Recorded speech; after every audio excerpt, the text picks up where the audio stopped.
Oh, good morning.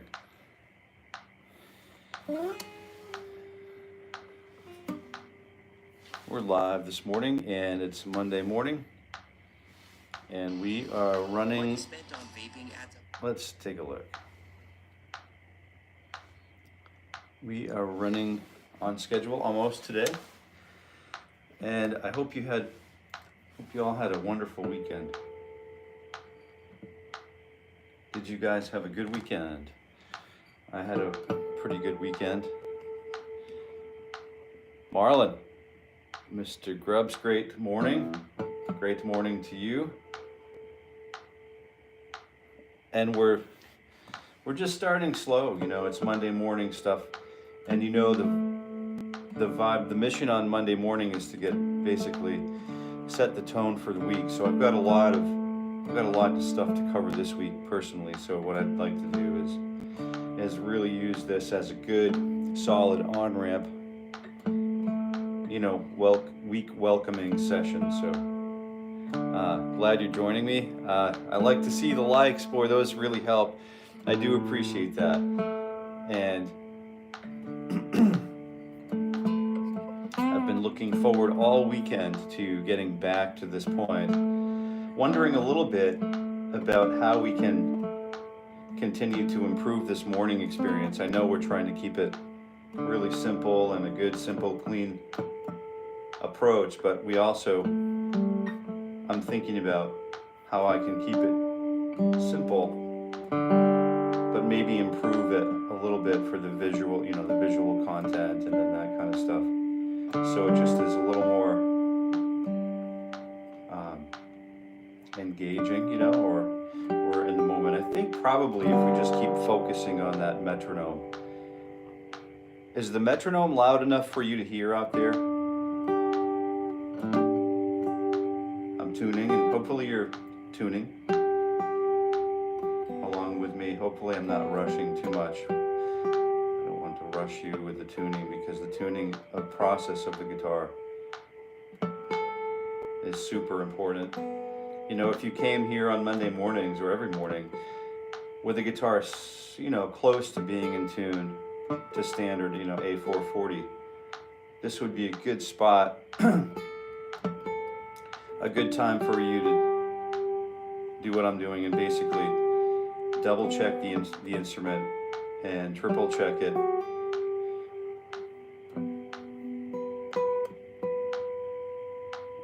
Let's see.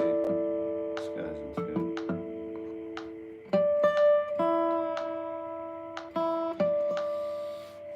Yeah, and really focusing on breath and getting that all lined up as an integral part of tuning.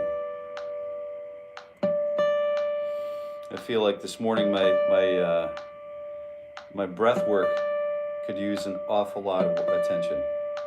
And I always remember how this feels on Monday mornings, because it's like you're looking for that yawn, and that yawn is just about to happen. I think we're just settling in.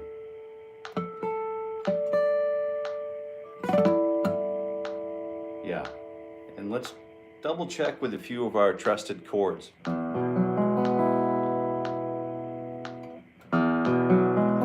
Hey Jim, what's going on?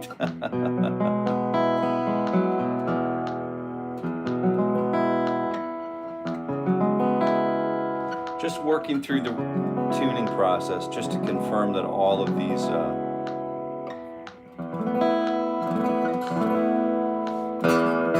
we're in tune across the neck first before we really get working. It sounds to me like we've got some issue with the G and B strings, right? And it's not something, my ears were okay with it here, so why does that work that way? And usually when you get involved enough,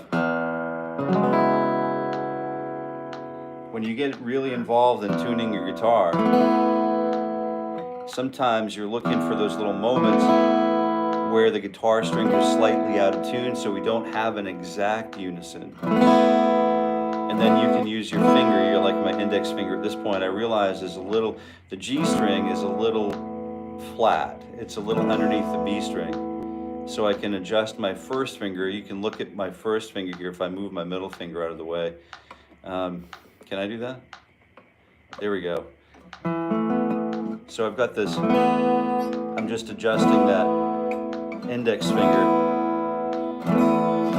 pulling on the string, or maybe it would be better to push on the string, but I'm raising the pitch a little bit so that it matches that open B string, right?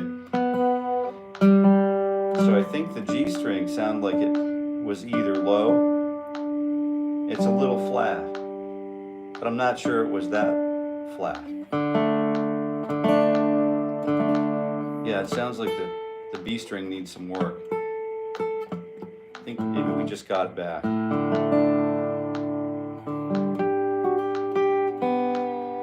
Let's see.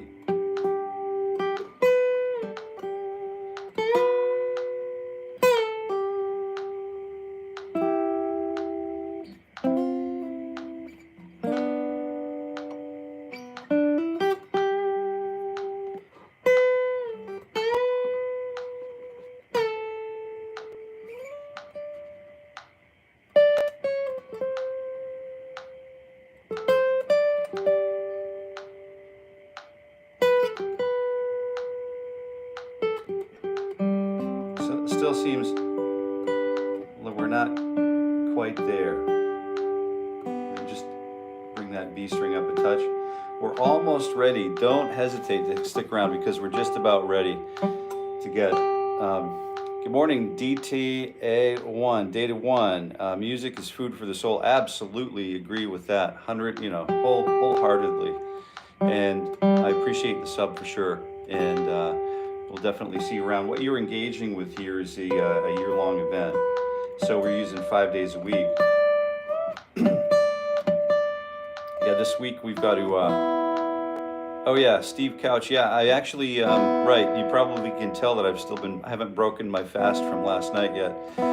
So, Mayo, what's going on? Good morning, everybody. And while I start practicing, if you guys wanted to continue to respond to those comments, if you are practicing your guitar, I would recommend you practice. Although I think the YouTube algorithm and the way the world works, I think it would be better if you just all commented all the time and liked all the time and just hammered on that love button. But I think it's more important probably just to focus on practicing than it is to tell YouTube how much they should replay this video or whatever. So I don't. It's up to you guys. I'd rather sort of focus on practice, right? But you're engaged in, this is a year-long process. So some of us have already done it. I know I've done it. I've made a commitment to be here every day, 5 days a week. About at least 130 hours for 1 year. So I'm actually just going to be sitting around, If coming here and being lazy is what you want to do, that's totally cool. And enjoy and just roll in easy. That's sort of the language that we want to maintain, but at the same time, we do have some work to get done, right? So we want to go through finger warm-ups. The first thing that we do on Monday mornings after we start to get the breath under control and the posture sort of starting to come back, what we do is we work on chromatic exercises every morning. Monday mornings, it's a little more like, let's take a look. I was thinking about quarter notes, every time that 60 beats per minute clicks, I was really thinking about doing quarter notes, but I think what I'm going to do is 8 notes, but really dial it in and really focus on my alternate picking sequence as it communicates with meeting the needs of the fretting hand sequence. So this is very basic, but this is something I still do every day, even after 2 whole weeks of playing, I play guitar for 2 weeks and I'm really starting to see the benefits. And I forget what it was like when it was 2 weeks, right? if you're a new guitar player and you're finding yourself here, what you're going to find is that you're either going to find a sheet of terror, or you're going to find, you know, like a glary, icy road where you don't have studs on your tires, and just the crown on the road is enough to scare you into oblivion. Like, is the car going to go 360 and into the ditch over there if I pump the brake, or what's going to happen? So, but the other side of it is, it's a very welcoming, curated environment. So we've been, you know, really playing the guitar seriously now for about,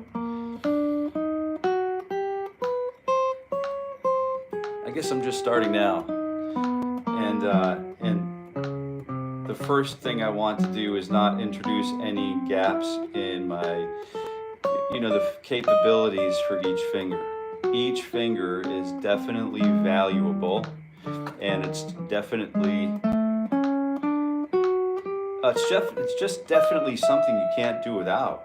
I have 4 fingers, but there are guitarists, like we talked about before, who only typically prefer using the first, 1, 2, 3rd fingers. So like the, you know, sort of the power fingers, the power trio. And there's nothing quite like a power trio. If you're Rush fans, you know, there's you know, there are a handful of power trios out there that are just like earth shaking.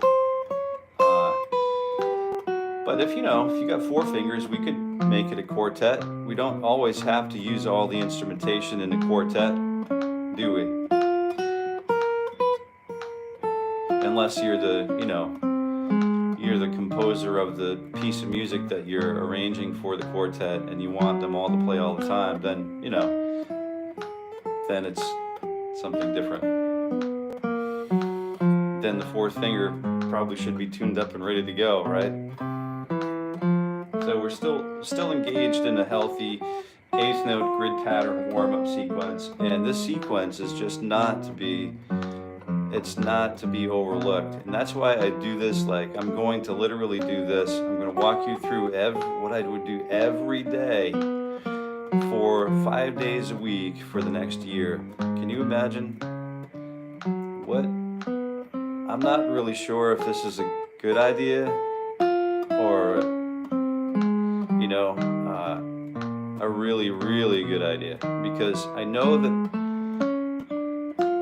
that sometimes there are good ideas, you know, and then sometimes there are ideas that can really transform life. And I think this is one of those ideas.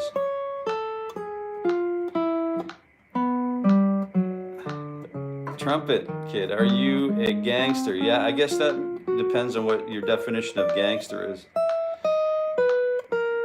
What do you think? Do you think, Trumpet Kid, are you blowing horn? Are you like a B-flat instrument player, or what?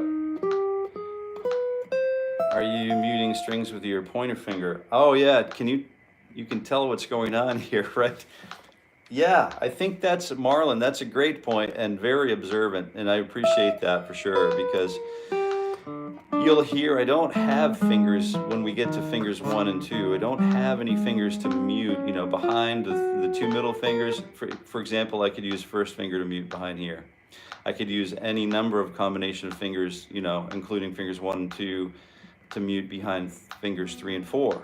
But fingers 1 and 2, we use the right hand. I typically use the right hand a little more.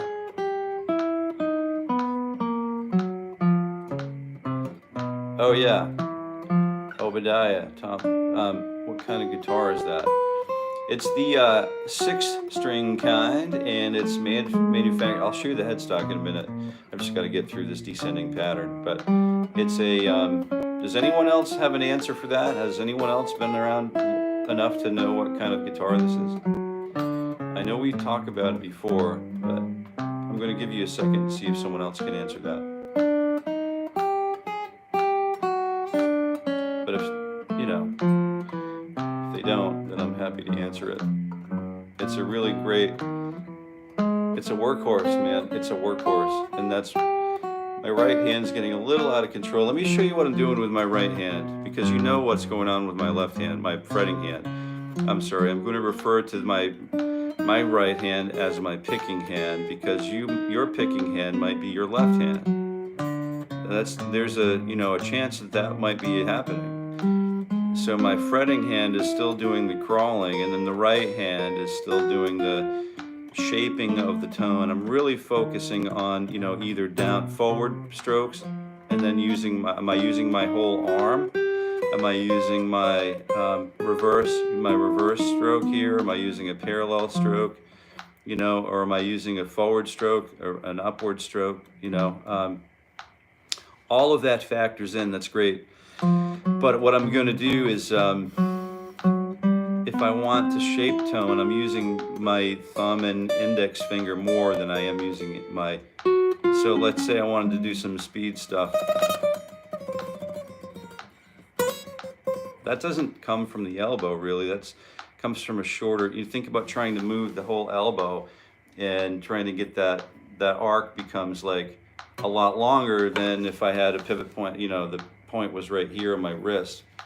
Now I'm moving a much shorter radius, I guess, and then it creates a better and a smaller range of motion, a more controlled, serious range of motion. So that's what we're doing.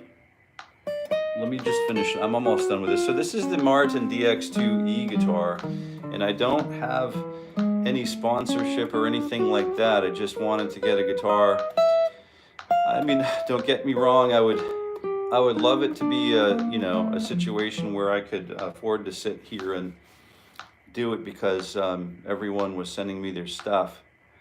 But that's not the situation, and some are reluctant probably to send me their stuff because they know what kind of person I am, and I probably would just be really honest about and fair about things. But this one is a specific, and to be fair, this one is, it's a good, I really enjoy it as a workhorse guitar. I am planning on using this, for the majority of the time over the next, I guess we have a year left to go. It's going to be one heck of a new year, I can tell you that. I can assure you of that. Oh, 𝗿𝗿𝗍 Thompson is, you'll get there, man. I'm trying to start a guitar channel too. Any advice? I do. I like to give advice. I'm often, I've been actually frequently paid great deals of money for my advice. I wouldn't say it otherwise. And it's not like I kind of feel badly saying it, but the ideas are what moves people, right? If it's a good idea, let's say starting a guitar channel. Do you want to start a guitar channel? Yes. If yes, then what? The logic model looks like something like this to me. All right, I want to start a guitar channel. Do I want to start a guitar channel? Yes. Then what do I need to do? What do guitar players do? They play the guitar, and all of that encouragement there is from 𝗿𝗿𝗍. It's not to be trivialized, because it's one of those things that, I think it's a good idea to start guitar, and what I'm trying to particularly do here is obviously bore people to death. And I thought, I asked myself one day, what would I like to do? What is the most important, what's this bucket list thing that I could do? If I had one item at the top of my bucket list, what is it? And I had to really think long and hard about it, because, it's a pretty serious question. And I came up with, wouldn't it be cool if I could just bore people to death?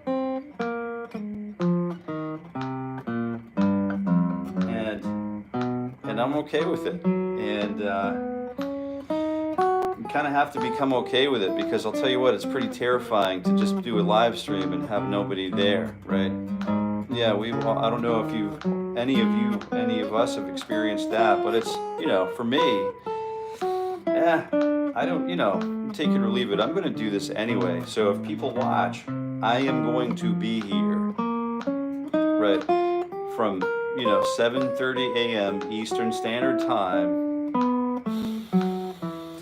Yeah, if you're playing along, don't forget to breathe. I'm talking a lot, and it's sort of like, as the weeks go on,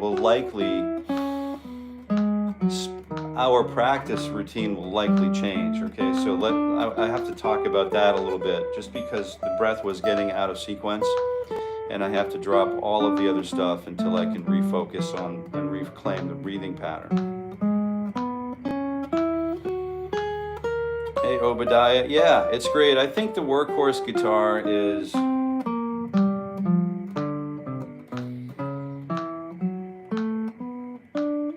I used to run like 17 miles a day, 2 or 3 days a week, and then it was a couple years ago. And then, I've always sort of been a long distance person rather than a short distance person. You know how some of us are really good at the sprints, closing the deal, finishing up, but I'm kind of in it for the long haul. That endurance of like going, jogging 17 miles is more like a mental activity than it is a physical activity, because you can get to the point where you could control your breath and breathe out and then breathe in.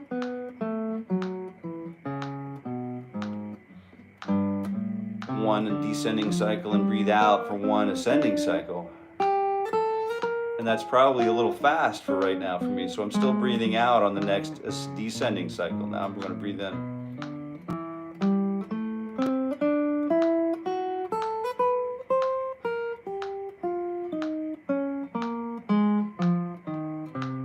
But you find that, your tendency is to favor certain fingers. Also, I find that our tendency is to favor certain breathing patterns, right? So I know that I try to breathe in faster for fear that I won't receive enough oxygen, but you can literally train yourself to run up hills and have your breathing remain the same when you inhale and when you exhale. I know that from personal experience. So post modem, is that like ping ping ping? Mortem. I'm, the old DSL line. It just triggered the old DSL line. But I've been playing. I like your energy. That's kind of cool to hear. It's what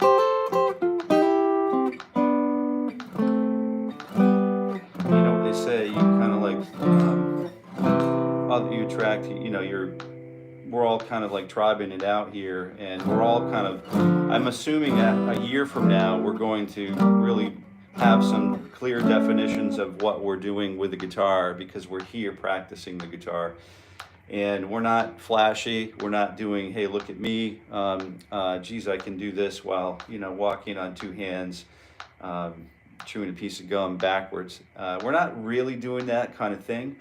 We're doing a completely different kind of thing, and it's a little more risky because, the world is such that I got to think about literally every single other thing that's going on in the world, except for what I'm doing right here, right now.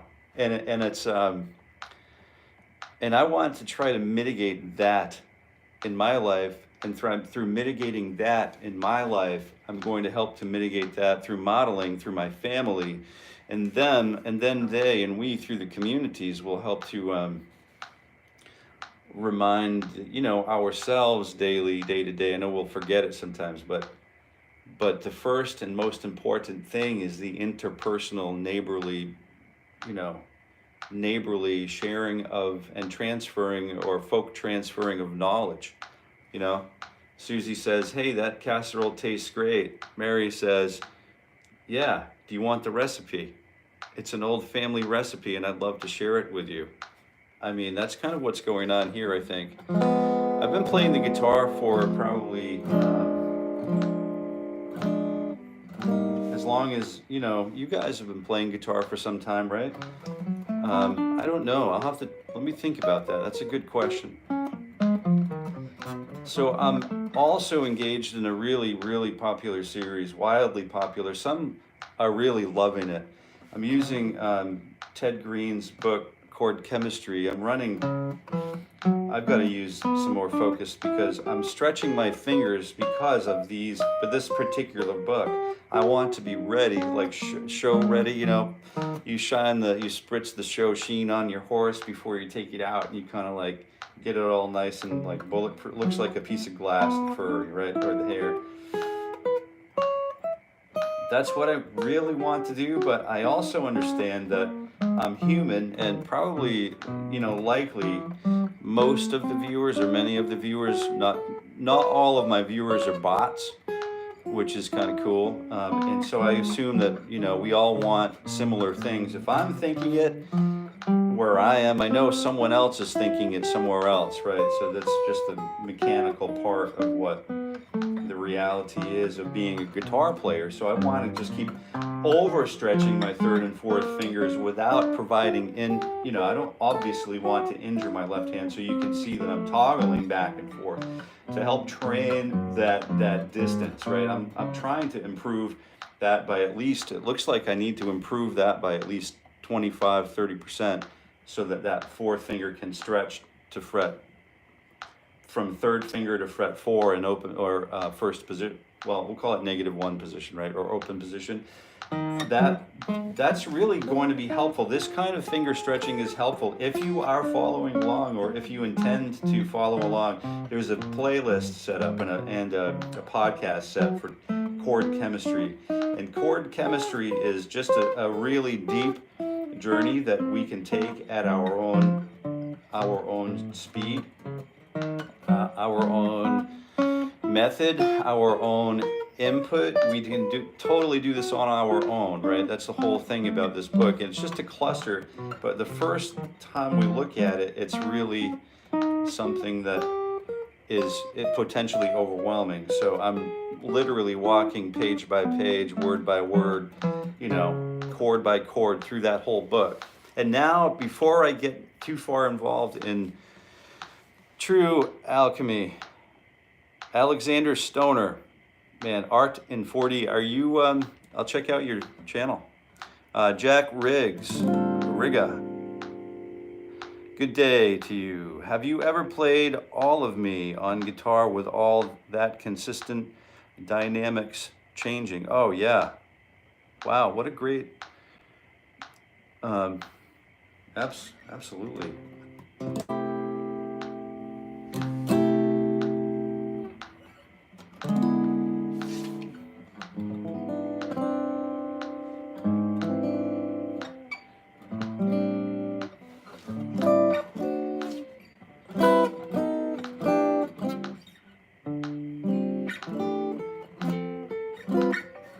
Yeah, I think probably we work through that a little bit.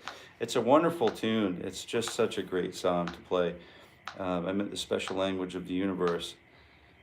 Yeah, absolutely. Yeah, so the space and time and number, that's kind of one of the things that Pam taught me. And great, her horn sounded like,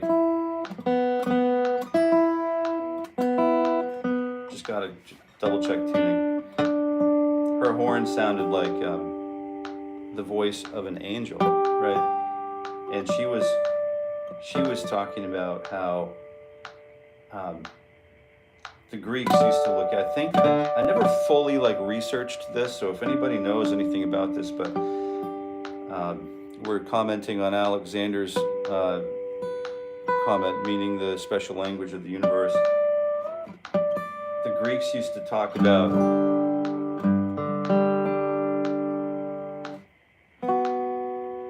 study of music as the study of space and time and number. So that makes sense to some people. I'm going to jump up to 60 beats per minute. We're staying at 60. But now we're using 4 attacks per measure instead of 2 attacks per measure. So we're effectively doubling our speed drilling, right? So this is one way that we start to think about, you know what, I'm looking at the screen, I'm monitoring the screen, and I know we've talked about using mirrors for practice, and some of us have. Some of us have never, and some of us never thought about it. Some of us might refuse, be terrified by watching ourselves play, but it is a great feedback system. You get an immediate readout of you in front of a mirror. And I'm noticing my fingers, I usually like to keep, this is one thing that we do on Monday mornings, is we really dive in hard here. The most heart-touching song for me, especially playing on guitar. Oh yeah, I mean, if you wanted to sing that song, that cover offers a full range of human emotion, right? You know, but it's individual, because it's not like All of You, right? That song, All of You, that other famous standard, but it is All of Me. And so it is a really great song to start with when you're playing changes, you know, now's the time, da-da-da-da-da, da-da-da-da-da,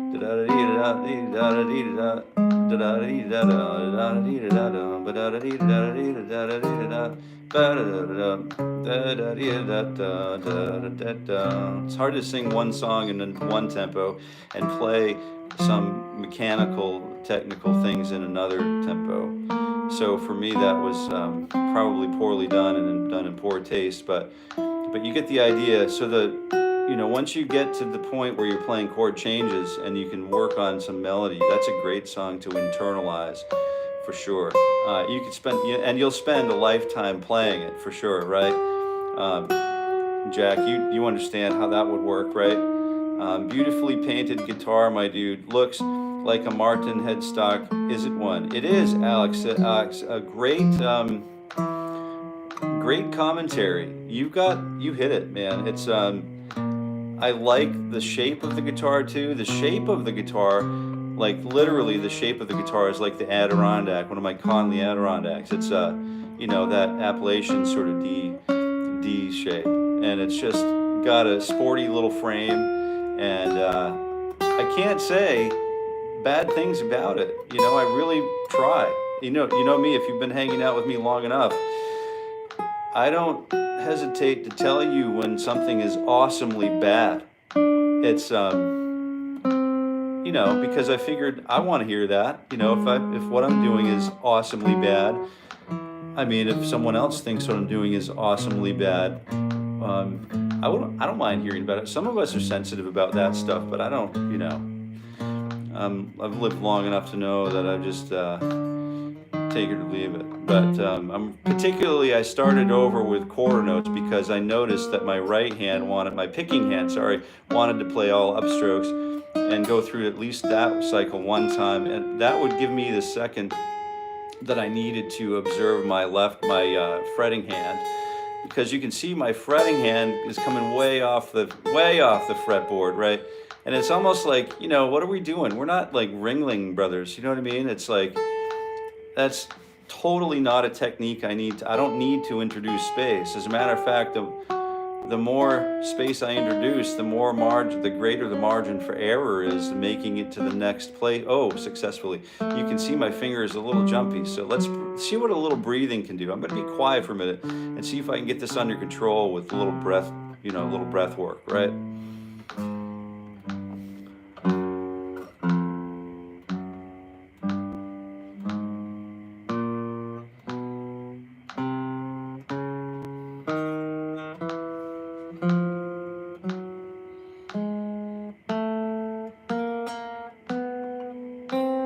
Feeling better already. Not perfect, but I can see where a year from now we're going to be super attentive to every little detail on the left hand. But you can see right away, all of a sudden my pinky wants to sort of lift up a little bit too fast, and I'm able to sort of control that, and that takes a little bit of time. And what I'll do is talk about that a little bit when we arrive back at position 9. So stick around for position 9, because we're in position 3. We're not far away.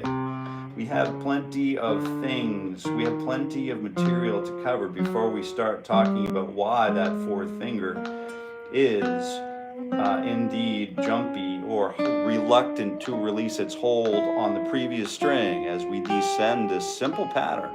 It's a very simple pattern.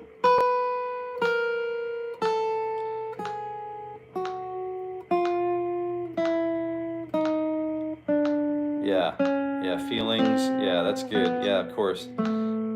All of Me. All of Me is one of those songs. It's another space and time and number deal. So I'm relating the song All of Me to the Greeks. I think the Greeks used to believe, Pam used to tell me, her horn was the voice, probably the voice of an angel, you know, maybe. Really gifted saxophone horn player, and you know, she used to say, she said once maybe, just in passing, studying, I forget what we were studying, it was space and time and number and music, right? And she said the study was, the Greeks looked to music because it was a multidisciplinary or interdisciplinary sort of way to approach multiple disciplines that we already have established and are well understood and well studied. So we have music, which is basically a fundamental language, and that is the study of space and time and number. And so we could talk a little bit about that just until we got two more positions, and I really want to get to talk about why that fourth finger needs to be worked a little more than the other fingers, and just mechanically what is going on. We want to talk a little bit about that. And I think it's the distance between the first and fourth finger. So the first and fourth finger, you know, we just assume that the index finger is the strongest of all of the fingers because of its proximity location to the thumb. Isn't that's what we were all like learned? We all learned this in school. You know, we hold pencils. It's because we hold pencils. We turn doorknobs. We drink drinks with it. But what if you started out early enough on your guitar, or the way we look at the guitar now? I love seeing likes too. I appreciate that. If we can get to 20, that would be one. That's an awesome benchmark to at least maintain. But once we get to what if we played the guitar earlier rather than later, and then it starts to change our thinking. Even just that simple act of playing the guitar. Now what I'm going to do is fourth finger stretch, and then first finger stretch, and that completes our warm-up cycle. So let's see. So we have the fourth finger stretch, and then now we're talking. Oops, excuse me. Now we're talking. Still fasting. Haven't broken my breakfast fast yet, my overnight fast, but you can see the fourth finger is reluctant. But if it was taught manually how to not jump or not be reluctant to release that hold on the previous fret, that would be a monumental milestone for any guitar player. In my opinion, it's like it's an asset that you can use and call on and time and again. But any asset that you have, most of the assets that we ever have or accumulate will need, require some form of maintenance, So that's what we're doing here. We're developing and maintaining our assets all in one practice effort, right? But that one practice effort, of course, I'm referring to, the 5 days a week for half an hour at a time for the period of 1 year as the cycle. So in order to practice everything, I read somewhere or heard it somewhere that Mr. 𝗵𝗫𝗍 was a really world famous guitarist and just a rare talent, I guess, an individual and unique talent for sure. He talks about let's see, I don't know how much he talks about it, but he has like a practice cycle where he can't practice everything in one day, right? He does like let's say he does an 8-hour day. This is all conjecture at this point. I don't know exactly his practice routine, but I recall hearing something like this about him. So he takes this stuff that he needs to practice, runs it through a cycle, let's say 8-hour day. So like, let's say you wanted to be a doctor. what would you do for 8 hours a day? You probably, if you're a doctor, you know, it's probably like, you know, more like 12, 13, 14, 15, 16 hours or whatever for multiple days in a row. But what are you doing during that time of that active time is you're doctoring, right? So he's guitaring for 8 hours a day because he's a professional guitarist, right? And some professional guitar players maintain professional guitarist status without even, you know, practicing. They play every night, so there's no need to practice and keep the fingers warm. And what we're talking about is something different. We're talking about taking, we're talking about trying to take something that we have known, 𝗏𝗏 principles. So we're moving from, or we're moving from the known and making the known so well known that we want to move from the known to the unknown. Right, so we want to take the stuff that we once thought was impossible to play and make it our own. Oh, you're a lefty. Yeah, good, good. So we've got, so let's see, fretting hand is using the fourth finger stretch, and then we're still working through this just simple process.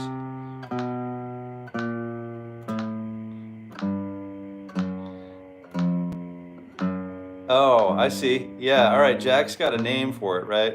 God, I hate these butt hours sitting practices because the chaos in my mind, it needed to be tamed, but instead of I consistently get distracted. Yeah, I think the trick is to focus on the breath, right? Anytime we start to lose sight of the tone, all of the technical things that are occurring simultaneously, like the pick action, the way that the fingers are moving, the way how far the fingers are coming away from the fretboard, which string we're on, which fret we're moving to, which string we're moving to, is the pick tracking appropriately to the next string?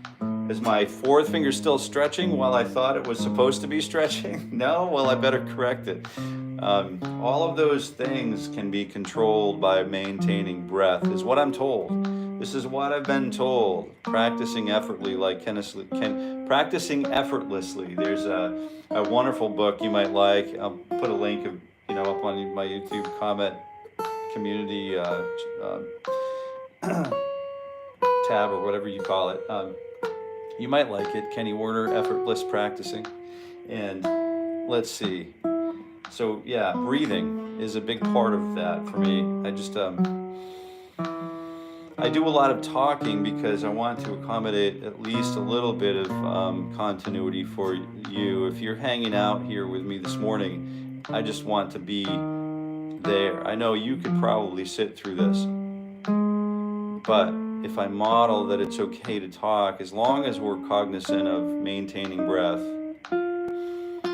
it's a good skill to have. If you find yourself practicing around the house and you don't want to get those butt hours, Jim Hall used to practice with his guitar on a strap, and he'd just walk around with the guitar around his house. You know, he's cooking up his lunch or whatever, frying a toasted cheese sandwich or a grilled cheese toasty or whatever, however you say it, where you're from. The 𝗏𝗏𝗆𝗆. I know the 𝗏𝗏𝗆𝗆 was pretty famous when I was in England. Let's see, Jack, please specify. So the butt hours are tough, but you can take your guitar into other environments and then maintain your practice through the day. So I guess where I was going with that is it's a good idea to know that you can talk and you can practice at the same time, and you can separate the two. Just running that metronome in your mind while you're engaged in a conversation. I think one of the things that turns people off about guitar players is that, you know, we tend to noodle, we tend to not listen. So if we can prove that we can practice the guitar while we're cooking, you know, or something like that, or being helpful and doing something useful, that's kind of a testament. It helps to build, you know, the character of the guitar player, the modern guitarist. I think the modern guitarist has more challenges now than ever to face. Just like, you know, we all always have these sort of quote-unquote modern or contemporary challenges to overcome. And that's part of what this series is designed to do, is designed to take those challenges squash them and debug them out of our routine, right? So that's the goal. And so I feel much better now that we've gone through and done that. So did I do the first? I didn't do the first finger stretch yet. So let's start again in 9th position. This one's a little bit more, for some reason, I have to be a little more attentive to this one, right? It's iced coffee this morning. My mocha pot wasn't on, so I got the old iced coffee going just to wet the whistle. All right. Oh, a couple questions I have missed here. Alexander Stones. When I play righty, I'd always prefer my dominant hand on the neck. Yeah, wow, that's kind of, how does that work? I remember taking those things, like drummers will talk about that, right? Because you know, if you're doing snare drum or rudiment work, and you can read about this at 𝗧𝘂𝗏𝗆's blog right here on YouTube. And you can read about how the rhythm is a really important part of what we're talking about. I'm glad you brought it up because it's important. Drummers talk about it as making both hands, they should feel as equal, right? So they should feel overwork one, you know, so that they both feel equal, so that they both can do the double stroke roll or whatever it is kind of equally. So the tissue moves the same way, that we're developing the tissue in the same frame of context. Yeah, so those things are pretty important. Supercops, yeah, supacoops. Do you have one finger shape to move all over the fretboard for worship? Can you expand on that? I'm taking that maybe a completely different way, but now it's sort of a refreshing thing to put in the chamber. Yeah, get in the chamber. Yeah, that's right. It's something I don't understand, Alexander. So humility, integrity is king. That's good. Now it's sort of refreshing. It's something, yes, I would like your dominant hand on my, yeah, that's funny. Yeah, there it is. And so we're just gonna keep moving on. So precisely, Alexander Stoner, LOL, what? So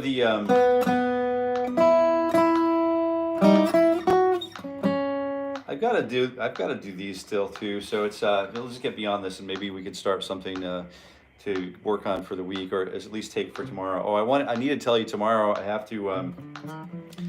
to be away for a thing. So what I'm going to do is premiere. I'm going to pre-tape tomorrow morning's practice, and I will run it as a premiere. So make sure, if you're not subscribed, like, share, and subscribe, or ding the bell, because all of that stuff, the stupid stuff that I have to say, but it's not stupid. I think it is informative, and it is helpful. If people actually want to be here, like me, I would ding the bell. I would definitely get notifications. So I don't feel badly about saying that. I just think it's okay to use cliche when cliche is the way, the most efficient route to the form of expression we need to communicate.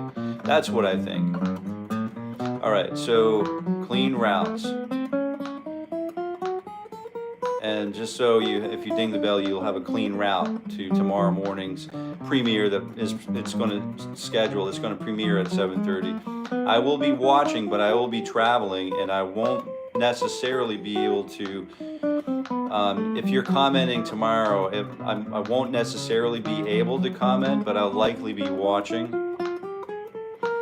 or at least have it on so that I can view it and be there with you. But I won't be able to play in real time tomorrow.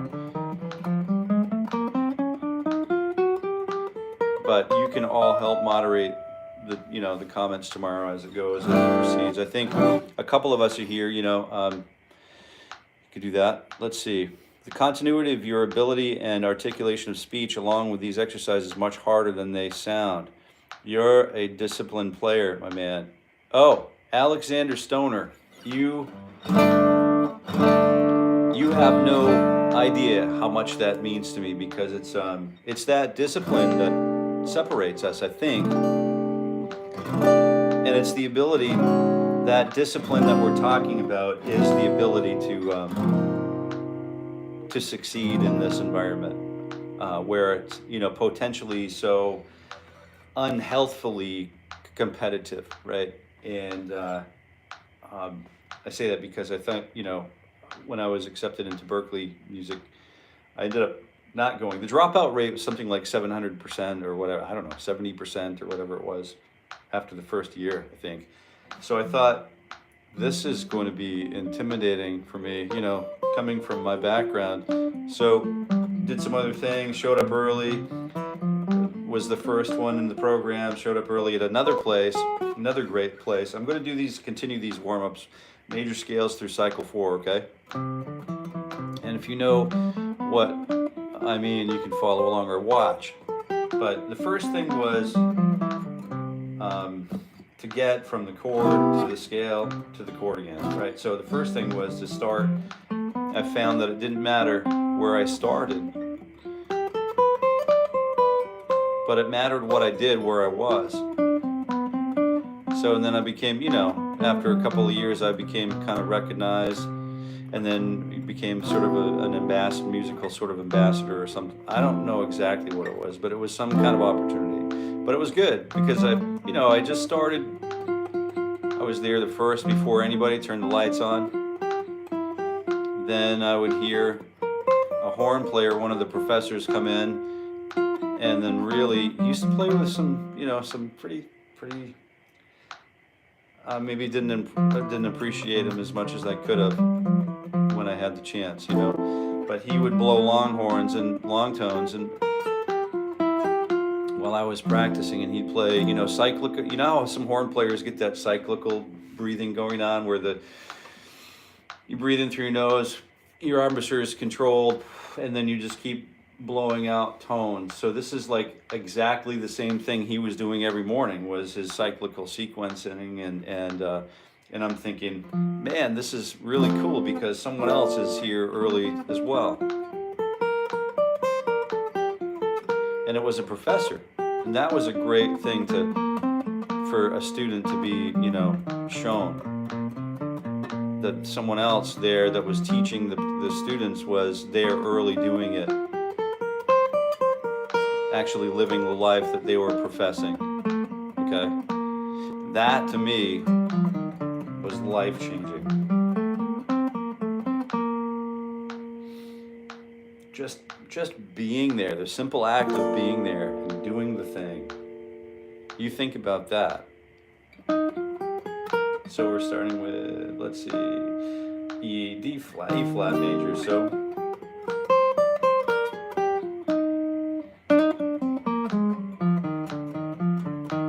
I'm starting and stopping on all the root notes, and then tonicizing my ears to hear each separate key center.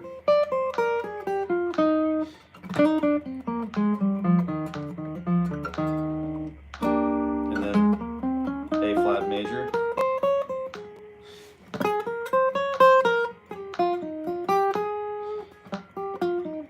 And it could be just as simple as running up and down the scale and shedding it. Or it could be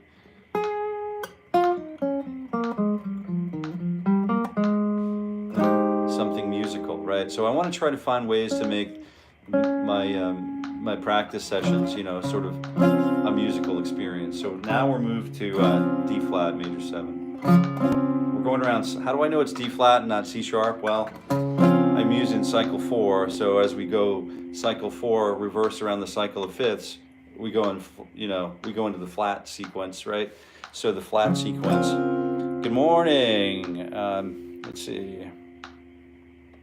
Sandy, you have tips for playing bar chords to sound good. Every time I play bar chords, it sounds muted. Yes, I know that problem. And that's a good thing to talk about. If I get to it today, I will do that. And if I don't, I'm going to make a note so that I can talk carefully about it in a curated session on my channel, right here at Jason Carey Guitar, right on YouTube. So we're starting with D flat major 7.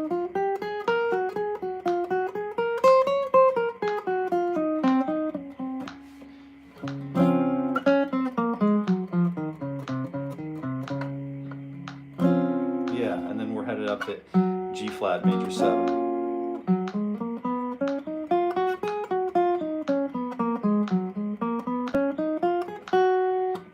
And then we're going to hang out with the rest of those notes available in that position, play the root notes, tonicize our ears, and do all of that stuff that makes it a musical experience instead of just a, I don't want to devalue the notes that I'm playing, right? I just don't want to devalue the act of what we're doing, right? So that's important. So, do you have, all right, do you have any tips to play lead guitar during worship? Okay. Oh, gotcha. I see what you're saying. Also, do you have any tricks to play chords using one finger shape all over the fret? Okay, one finger shape. Overall, okay, good. I think I want to know how to play the guitar without studying. Yeah, super cool. Yeah, I get you. I totally get it. I read it.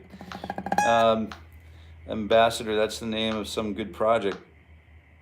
Yes. Has Django Reinhardt influenced your playing? Oh, yeah. Yeah, right on.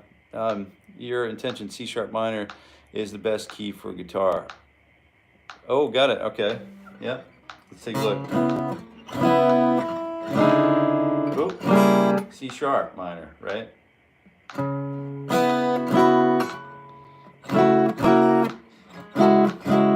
right, we'll take a look at that.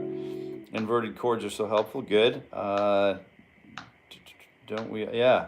All right. So we've got a few things to talk about. So we've worked through our practice sequence. Now, one of the things that I want to do is start working on arpeggios. And then because Alexander mentioned minor 7, I've got this minor 7 pattern that I picked up from Andy. And it's just this really quick, you know, it's another thing that uses all 4 fingers, and I can go through the string set either sweeping, or I can study alternate picking, gypsy jazz, or whatever. So we've got this really fun 1, 4. Let me just get this up here so you can see it, what's going on. Position number 9, right? You've got 9 and 12, there's a double dot. 1, all right, starting on root 5. This is a root 5 voicing, right? So it's 1, 5. Okay, I'm going to use finger numbers, not to be confused with chord tone. So 1, flat 3 on the A string. 4, oh, no, I'm going to use 1, 4, 1, 1, 4, there we go, 3, 1, okay, that's it, 1, 4, 3 on the D string, hands off the torch to 1 on the G string, and that's the way we've got to look at this arpeggio study, right? Each note is part of a distance run, but it's multi-runner, right? So every time we get to a checkpoint, we've handed the torch off, and that's exactly, because it's all the same line that we're running, right?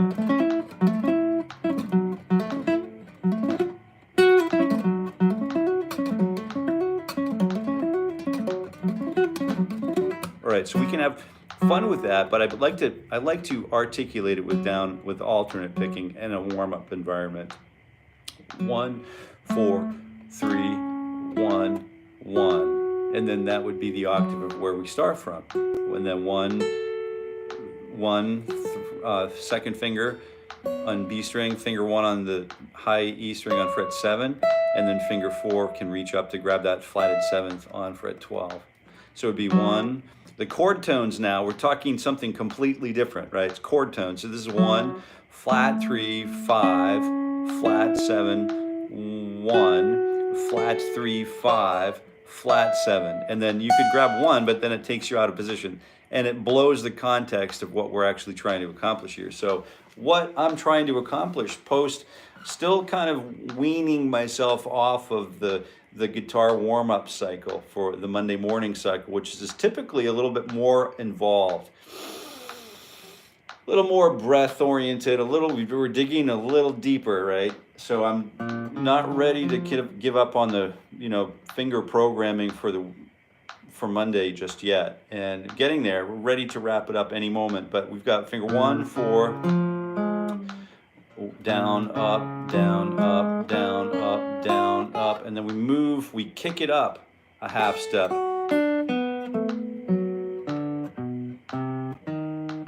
And then you can see that all 4 fingers are involved in this planing of the minor 7 chord up the guitar neck. Yeah, and then, you know, this is kind of deflating for the, you know, I don't want to sell you anything that can, you know, 3 quick days and you can master the guitar, you know, with and you don't even have to sell your soul to the devil, you know. But that's there's no pill, man. There's no quick way to do this. I mean, we can do it slowly enough to the point where we can get quick at it, and then we can turn around and try to sell our viewers, you know, a bunch of hogwash that ain't true. So I'm going to try to use 5s now. I think we're getting up to 5s.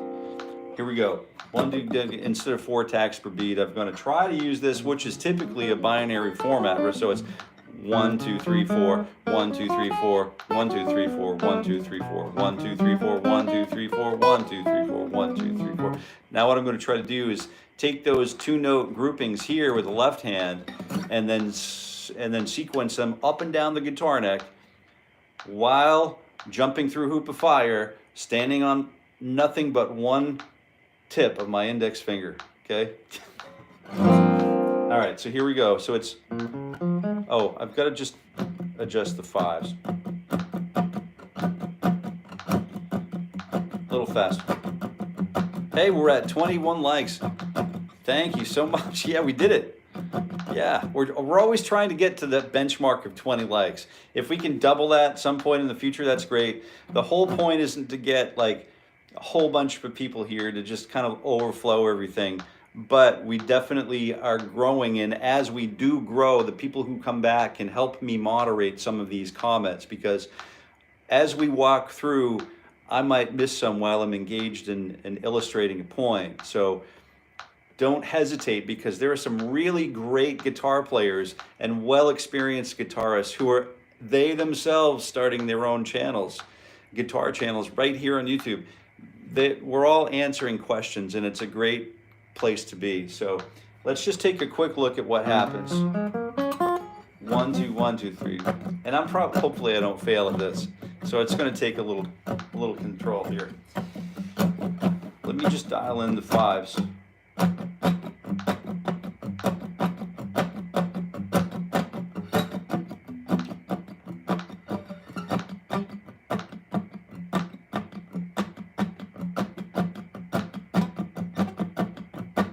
Got to let it cook for a second.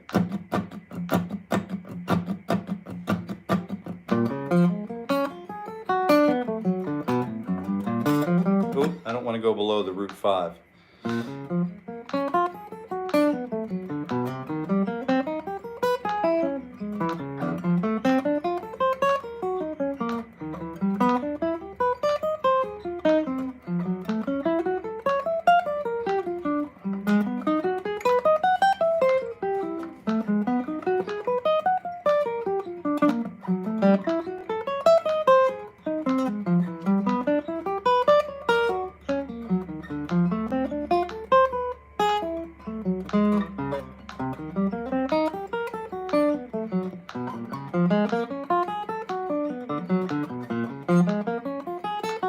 It's just something, it's definitely worth checking out.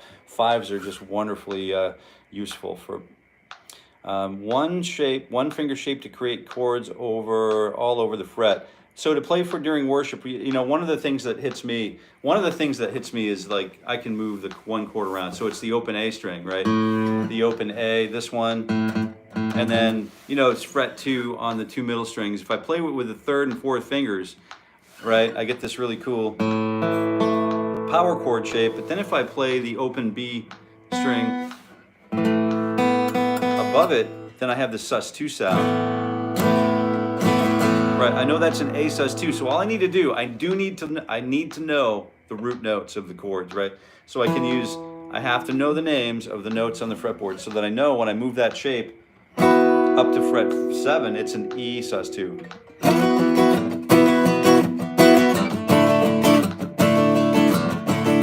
But if you don't even want a bar, all you have to do is basically use finger 1,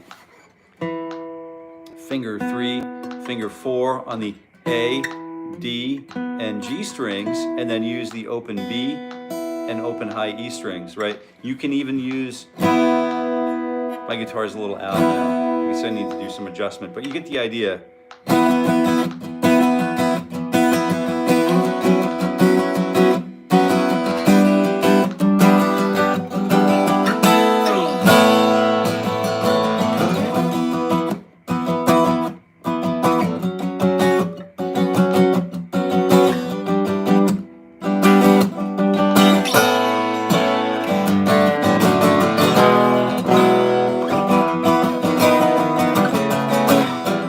Have all kinds of fun with that, just one simple little shape. And if I move those 2 frets up, I need to move the open string up 1, and that's it. And that's B flat, B, C, well, we'll call it C sharp, only because we're ascending. D, E, D sharp, E, F, G, F sharp, G, and then F, G sharp, and then A, where the point from whence we came. So all of these things work in our favor, right? All of these things, these patterns that we're learning through guitar practice work in our favor, right?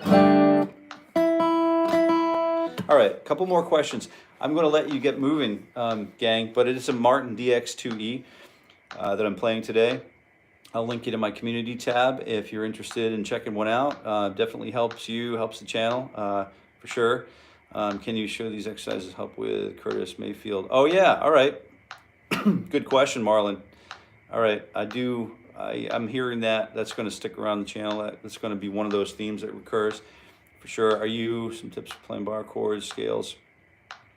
Ambassador, let's see, could you do a video on applying cycle 4 with all scales and chords? Oh yeah, okay.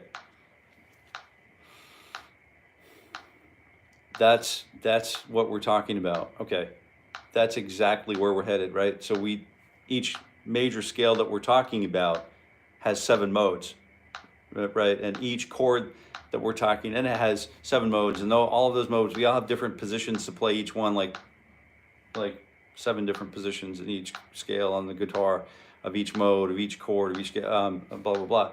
And each chord or each triad or 9th or 7th chord has inversions, at least 3 versions of it, right? 3, 4, 5 versions of it. Voicings or inversions. So there's a lot to sort of digest. So what we want to do is basically try to unpack some things that we can use to serve all of that universal approach, but with an element of simplicity and sophistication. So that's one part of what we're trying to unpack here. And I would recommend, if you're asking for that kind of stuff, Marlon, check out, I think I've seen you on the on my Ted Green chord chemistry series right here on the channel. But if you haven't found that playlist yet, you're gonna love that playlist. I'll see you over there for sure. I've been thinking about doing an exercise or like a full-on curated video about walking through cycle 4 with major scales and all of those approaches that we should all have access to. I've thought about doing that, and now that you ask me to do that, I'm really interested in doing that now. So thank you very much. Remember my question. So it was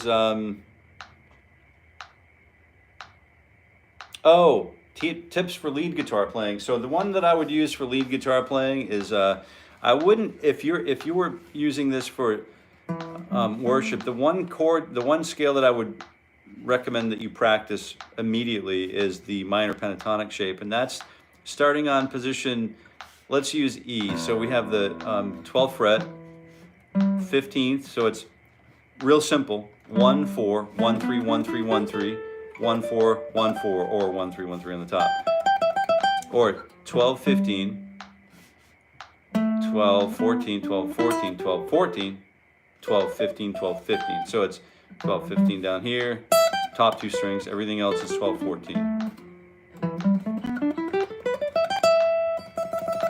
Learn that. Hang out. Keep hanging out, because we'll get you through this. All right. The ambassador, blah, blah, blah. Let's see. Thank you, Alexander. Thank you, guys, for getting us to well over 20 likes today. This is really exciting. Bio da Aurora.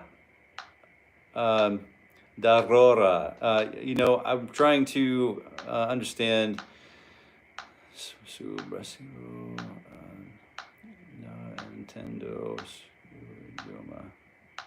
I don't really know what you're saying. I'm sorry. I'm going to go through and check that out. If anybody can translate that, it's great. Do you like the question, answer type of phrasing? Yeah, absolutely. Perhaps that's kind of where, right, raising some great points, Alexander. Perhaps an open tuning, that may be a good place to start. Absolutely. So, Achilles, hi from the Philippines. Hello, good morning. Just don't play a triad in a Catholic church. Alexander Stoner. Is that the old English sweetness? Or is that what you're making reference to? Hey, from Philippines, what's going on? The old English sweetness, yeah. Oh, the interval diabolique, right? And that was sort of another one. There was, what was it? The English sweetness was, it was so good to hear the sound, it was sinful, right? I don't think that's the case anymore. But I do understand sacred music for sure, for certain. I have a very special spot in my heart for sacred music. And most of what I do has that sort of, believe it or not, most of it has that sort of observance behind it, that thread behind what I do. All of the things that I try to do musically have that sort of thread behind it, right? And you could probably tell. I have no idea.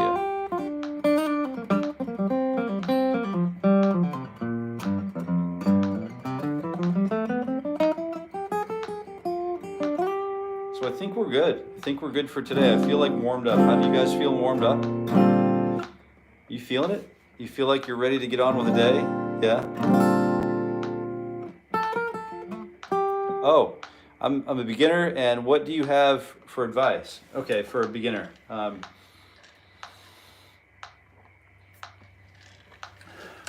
know it's going to be a hard thing for you to accept maybe. But the one thing that you need to do, the one thing that I would do as a beginner is labor. Yeah, labor is a good one. The best advice I could give you is don't let yourself tell yourself that it cannot be done. Okay? That's the thing. That's the only thing that I gotta say, right? The best advice, and I hate to sound like there's a pretense there or whatever. I don't want to mislead you or misguide you, because labor is important and it's necessary to play the guitar. If you want to be a guitar player, what do guitar players do?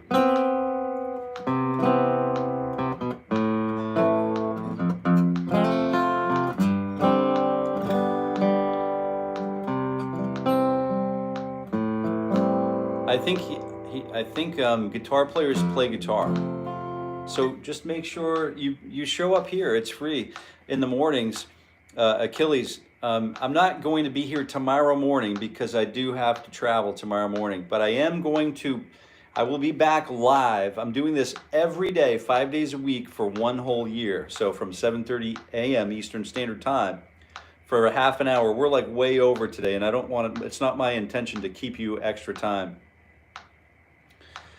I do teach reggae. Yeah, are you interested in reggae? Rastafarian music. I think it's great. Like, I like to get in and out of the concrete jungle as much as I can. Good questions. Yeah. So what I'm doing every morning is I'm teaching here every morning for free from 7:30 a.m. Eastern Standard Time, 7:30 a.m. Eastern Standard to, for half an hour. We're doing warm-ups, just doing some warm-ups. It's just a thing that we can do together. 5 days a week for one whole year, and then we are going to take a look at where we came from in our first video to where we are 1 year from now, and we are going to measure some serious gains. So I really hope that you're along for the ride, and I hope I can encourage you to join us in the mornings as much as you can. If you have friends who are also guitar players and they would also like to participate in this, please share this live stream idea with them, that we are going to be here all together hanging out and warming up together in the mornings and doing some meaningful work. So don't hesitate to share that, please. I'm grateful for you to do that. Yeah, can you play Voodoo Child, Jimi Hendrix? Oh yeah, so if I play Voodoo Child, are you likely to, is that like one of your goals? Oh, acoustic, you've been practicing legato on your acoustic guitar. I've been running into a problem with not having accuracy with my fingers. Do you have any advice on how efficiently to work on that? I do. Actually, I too am a legato sort of like nut. I don't put any of it on my acoustic guitar, on my channel, because there are so many others who are really gifted.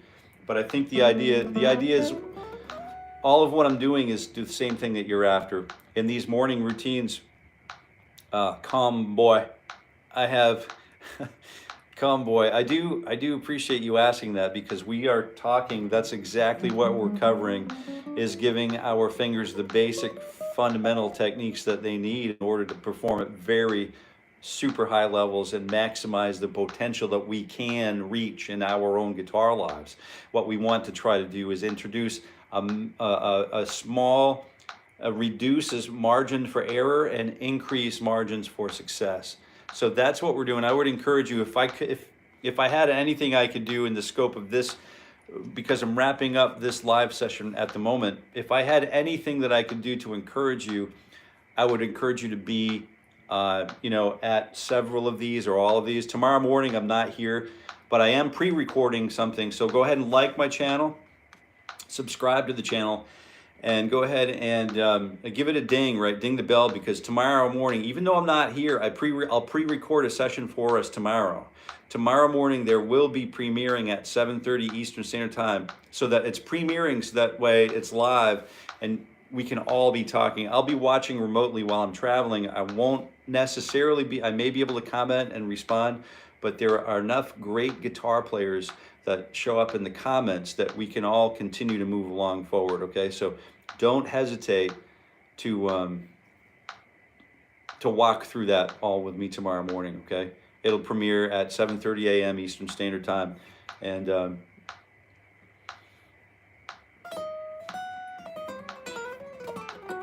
right, I'm going to wrap up these questions here. So if you have questions, now's a good time to do that. All right, so we have, what exercise you advise to make hands fast and understand music? Yep, slow is good. Slow is a reasonable answer. Slow is good because slow is fast in the long run. How to improvise. We actually also are going to talk about improvisation and how to approach that over a song. Even if you don't know the song, we are building toward that end. So start with pentatonics and get comfortable. That's good. That's a good, solid start, solid advice. Alexander is right on the money there. You mean scales? Absolutely. Appreciate the reply, man. I might come back to hang around and practice if possible. If you're around, I'm thinking about opening up another, like, sort of a different kind of live stream, but the 7:30 a.m. Eastern Standard Time is a great place for us all to practice. If you're kicking around and you are here, you feel free to answer questions too, because I don't always get to the questions in the comments. I try to get to all of them. But as this session grows over the year, I'm assuming it will get to the point where there are threads, like helping each other out on side projects and that kind of stuff. So what about the third and fourth finger? And then those things can all occur right here in the comments. So those are all, even if you're coming by just to practice, that's cool too. But feel free, absolutely free to engage if you like. Appreciate the practice, man. I hope to hear from you again soon here. Alexander, good, peace. And because sometimes my goal is like, Martian style. Okay. As well, please ask me anything. I only hope to improve. Oh, you write too. Are you writing songs?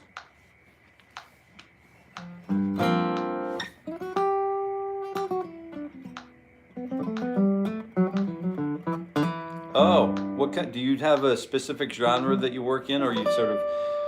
Are you working on writing like songs that will survive the times, like standards? What are you?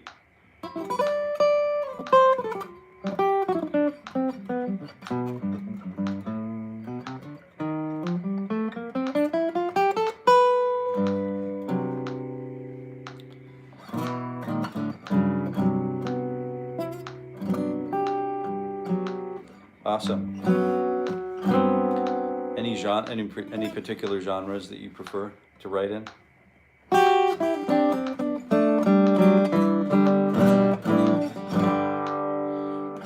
Oh, oh, I see where you're coming from.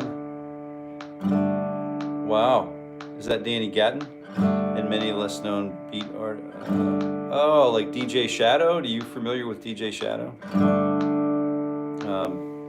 I don't know how many people are, but are you really? Seriously?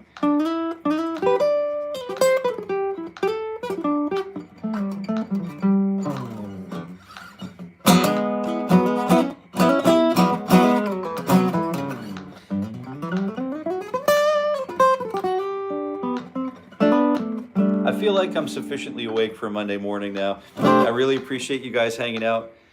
Check out Nightmares on Wax. Absolutely. All right, one more. How many minutes of hours to practice music for beginners, and how many minutes or hours to practice for a high-end musician? So, oh yeah, all right. Got it, right there. We're in a similar place. We're in an absolutely similar place. I'll see you again. We'll have a premiere running tomorrow at 7:30, so we'll see you there. And then Wednesday, we'll be back with another live stream to continue our year-long series. And how many hours a day? We'll leave it with this. So how many hours a day can you afford, right? Can you afford to, and then how many hours of that time are actually practice? Because we want to remain focused. Focused is the most important thing. That's why I run with a metronome at 60 beats per minute, because it helps me to maintain my focus. And my focus, once lost, I'm no longer practicing. I'm sort of like journeying and discovery. I'm learning about the guitar in my own way, at my own speed, at my own time, my own free will and chord. But practice is a different thing. If you have 5 focused minutes of practice as a beginner every day, 5 days a week, that's a great place to start. If you have 5-10 minutes to practice as you proceed, that's a great place. The trick is to just get with the guitar, pick it up, say 5 minutes. I got 5 minutes today.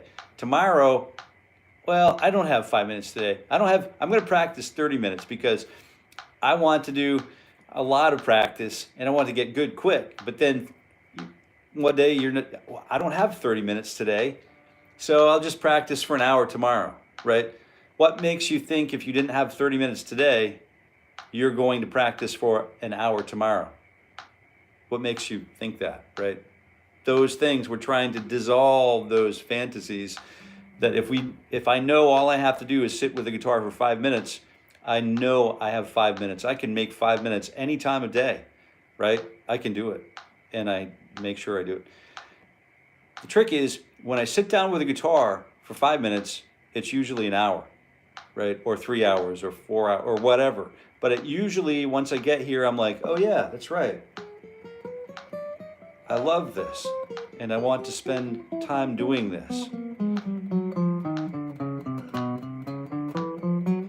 I remember these things being awesome and wanting to spend time doing awesome things. So as soon as you're with the guitar, all of that starts coming back. And the more we do that every day, 5 days a week, the more we gain. Okay, then you might decide, well, I want to bump it up to 10, and then I want to bump it up to 15, and then 20 over the next 3 or 4 months, and then 30. And then it all depends on how much time you feel like you can make. So if I feel like I can make an hour a day, I'll do it. 8 hours a day, I'll absolutely do it. But what do I do? What am I doing it for? What are my goals? So we're also in this live stream over the course of a year going to be designing goals and delineating processes through which we achieve those goals and objectives. So we're going to realize some things. We're not just doing this for, no apparent reason, although some of us might be doing that, and that's perfectly fine, isn't it? So I've been here I'm keeping you way over time, and I apologize. It's not my intention to keep you extra, and I do hope to see you again tomorrow on the premiere, and again live on Wednesday. All right, so I'll see you again. Appreciate you being here, man. Self-giving, yeah, self-giving. Charity starts at home kind of thing. I'm happy to share beats or songs with anyone. Absolutely. Yeah, right on. Thank you very much for being there, and thank you so much for hanging out. And I really appreciate your time and all of your efforts. And we'll certainly see you again. Tomorrow is the premiere, and Wednesday we're back here live, same time, same bat channel, 7:30 a.m. Eastern Standard Time start. We'll see you then. I'm going to check out.